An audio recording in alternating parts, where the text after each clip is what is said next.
beaucoup. Je crois que nous l'avons apprécié positivement. Tout d'abord, nous tenons à féliciter le conseil municipal de Dimboli qui vient d'adopter son plan de gestion des risques et de catastrophes, ce qui est une très bonne chose. Et comme vous l'avez si bien noté, nous avons mis l'accent sur surtout la déforestation qu'on est en train de noter au niveau de la région. Une déforestation qui aujourd'hui qui doit connaître quelques mesures pour l'éviter. Et comme je l'ai dit tout à l'heure lors du Conseil, le président de la République nous a donné comme instruction le commandement territorial de préserver véritablement l'environnement ici au niveau de la région. Donc ce plan vient en son heure. C'est pourquoi nous avons demandé aux conseillers, aux populations, aux chefs de village, aux jeunes, aux GPF de s'y mettre pour que ce qui a été retenu soit une réalité. Il faut que tout le monde s'implique pour qu'on puisse lutter contre cette déforestation qu'on est en train de noter au niveau même de certains villages, au niveau de l'arrondissement. Et je crois que, comme vous l'avez noté lors de la session, lors de la réunion, des engagements ont été faits et tout le monde a promis, surtout les conseillers, les chefs de village, ils ont promis vraiment de s'impliquer pour que ce plan puisse être une réalité et atteindre les résultats escomptés.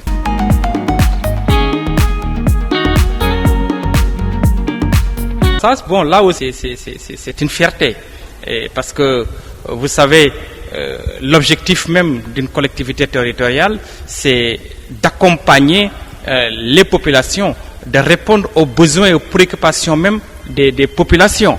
C'est l'objectif même de l'acte 3 même de la décentralisation qui, dans ses objectifs premiers, vise à faire émerger même les collectivités territoriales. Donc si aujourd'hui on voit que la commune de Dimboli, le maire, en rapport avec le conseil municipal, ils ont réussi à réaliser sur fonds propres une telle infrastructure, donc on ne peut que nous en réjouir et leur dire que véritablement nous témoignons toute notre satisfaction. Je crois que là, les jeunes auront une salle polyvalente, une salle multifonctionnelle pour véritablement mener leurs activités comme cela se doit, avec toutes les commodités qui s'y est. Donc je crois que c'est une fierté et c'est l'occasion de vraiment remercier le maire, parce que c'est pas évident. Vous savez que les communes n'ont pas de fonds propres, n'ont pas de ressources nécessaires pour véritablement mener à bien leur politique de développement.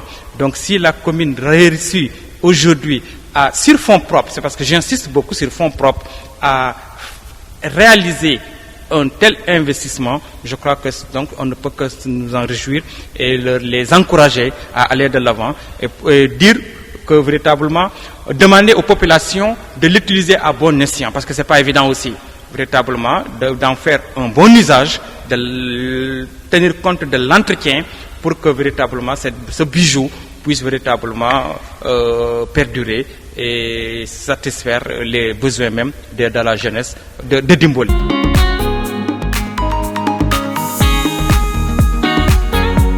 D'une manière générale, le maire, comme les autres collectivités territoriales, le maire essaye d'atteindre tant bien que mal, comme vous le dites, parce que les 9 domaines de compétences sont très larges, mais les communes, comme je l'ai dit tout à l'heure, n'ont pas tellement de ressources nécessaires.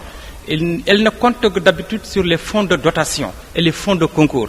Et je crois que le maire, s'appuyant sur ce que l'État donne comme fonds de dotation, fonds de concours, et des fois sur fonds propres, essayer de répondre aux exigences même de ces compétences transférées. Parce que, comme vous le savez, il y a l'éducation, la santé, l'environnement, avec le plan de gestion qui vient d'être adopté tout à l'heure. Il y a la culture, la jeunesse, le social, et ainsi de suite, pour ne citer que ces domaines. La planification. Donc, on voit que la plupart du temps, certains domaines de compétences sont délaissés pour compte. Et d'autres se taillent la part du lion, comme la santé, l'éducation, la jeunesse. Mais il faut que, je crois que le maire essaye de voir par rapport aux autres activités, la culture surtout. Je crois qu'avec cette salle multifonctionnelle, donc pour cette salle polyvalente, on va essayer de voir comment faire pour revaloriser les différentes facettes culturelles qu'on a au niveau de la commune de Dimboli. Déjà l'éducation, la santé, je crois qu'on n'a rien à dire, hein. Parce qu'avec les enseignants ne se plaignent pas. La santé aussi, pas plus tard qu'hier, j'ai discuté avec l'ICP. Je crois que là aussi, vraiment, il est en train de faire un excellent travail avec le chef de poste. Et maintenant, ce qu'il faut faire, peut-être essayer de voir du côté de la culture, qu'est-ce qu'il faut faire, parce que pour un peu valoriser, pour un peu utiliser à bon escient cette salle, parce que vous avez vu déjà de l'autre côté, on a une salle pour les spectacles, une salle pour permettre aux acteurs de se préparer. Donc maintenant, ce qui reste maintenant, c'est de voir comment faire pour valoriser surtout l'aspect culturel, les facettes culturelles qui existent ici au niveau de la commune de Dimboli.